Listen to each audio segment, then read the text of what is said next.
हमारी सीरीज अगर गलत बोली गई है कि आप लोगों ने गलत क्वेश्चन पेपर डिस्ट्रीब्यूट कर दिया, आप लोगों ने LMNOP कर दी जबकि पटना QRST चाहिए था, दैट मीन्स कि 0 रिजल्ट आता फिर तो हमारे यहाँ का। तो टॉपर कैसे आ गए मेरे स्कूल से?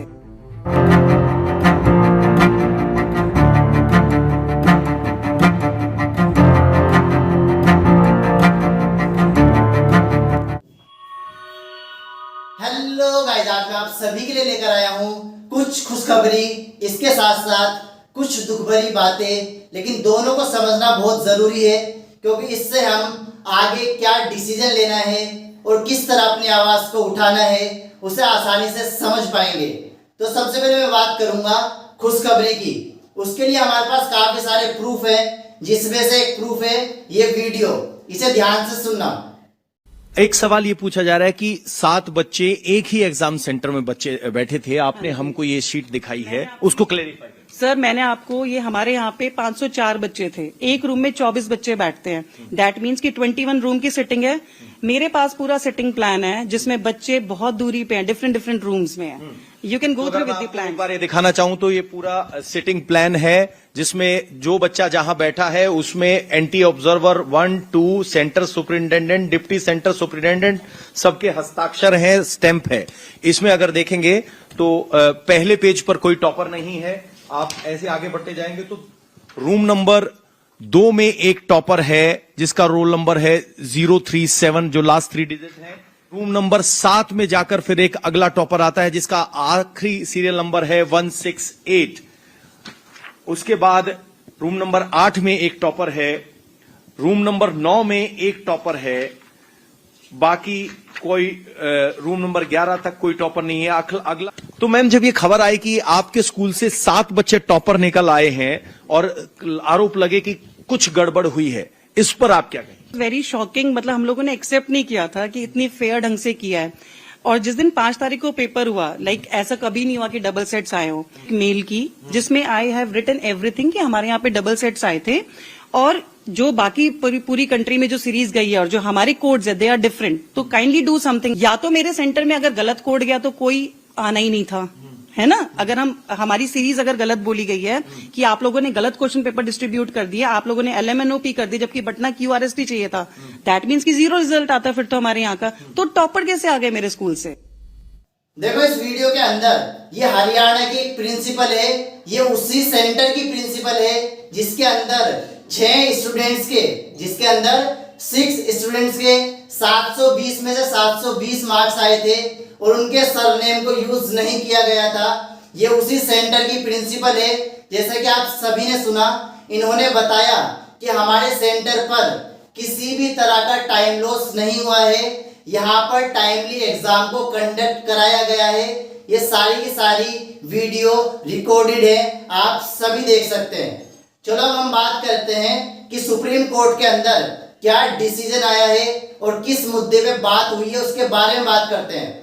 देखो सुप्रीम कोर्ट के अंदर ग्रेस मार्क्स के बेस पर 1563 स्टूडेंट्स को ग्रेस मार्क्स दिए गए थे, जैसा कि NTA ने बताया था। तो NTA ने सुप्रीम कोर्ट में कहा है कि 1563 जो स्टूडेंट्स है उनके ग्रेस मार्क्स को हटा दिया जाता है। सुप्रीम कोर्ट का डिसीजन आया है कि 1563 स्टूडेंट्स का री एग्जाम कराया जाएगा, 1563 का री नीट कराया जाएगा। लेकिन इसके अंदर भी 2 ऑप्शंस है। जो स्टूडेंट्स री एग्जाम देना चाहते हैं वो दे सकते हैं, जो नहीं देना चाहते उनके ग्रेस मार्क्स को हटाकर उसी प्रीवियस पुराने वाले रिजल्ट को अपलोड कर दिया जाएगा। और ये एग्जाम कब होगा? 23/6 को ये एग्जाम होगा, 23/6 को, और रिजल्ट आएगा 30 जून को। रिजल्ट आएगा और 23 जून को एग्जाम कराया जाएगा और 30 जून को रिजल्ट आएगा। अब देखो इससे क्या बेनिफिट होगा, क्योंकि बेनिफिट की बात करें ना, इससे बेनिफिट क्या होगा कि न्यू रैंक जितने भी स्टूडेंट्स हैं 23,33,000 स्टूडेंट्स का न्यू रैंक बनेगी। क्योंकि जब इनका रिजल्ट नया आएगा तो रैंक क्या बनेगी? सबकी न्यू बनेगी। इसके बाद जो काउंसलिंग होगी वो भी न्यू रिजल्ट के अकॉर्डिंग होगी, जो काउंसलिंग होगी वो भी न्यू रिजल्ट के अकॉर्डिंग होगी। इसके बाद हम बात करेंगे किन मुद्दों पर बात नहीं हुई है। देखो अभी बात जो नहीं हुई है वो पेपर लीक एंड दोबारा से रजिस्ट्रेशन के ऊपर बात नहीं हुई है। अब देखो पेपर लीक आप सभी को बताया था मैंने पुरानी वीडियो के अंदर, प्रीवियस वीडियो मैंने आप सभी को बताया है कि पेपर लीक कहां पर हुआ, गुजरात के गोधरा के अंदर, बिहार के अंदर। वहां पर काफी सारे स्टूडेंट्स को जिसने ये पेपर लीक कराया था उन्हें अरेस्ट भी किया गया है। देखो इन वीडियो को, शॉर्ट वीडियो को ध्यान से देखो। पहली वीडियो है, ये पहली वीडियो है पेपर लीक गुजरात गोधरा की।